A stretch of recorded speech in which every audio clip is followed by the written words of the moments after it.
mwanamke wa Kiislamu, wewe leo vipi unapata mimba nje ya ndoa?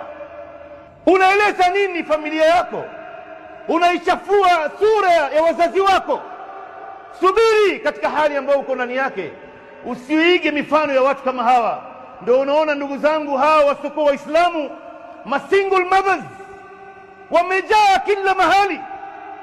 Maana yake wanaona ghera mtu kuzaa kabla hajaolewa, na wallahi hakuna jambo la aibu kama hiyo.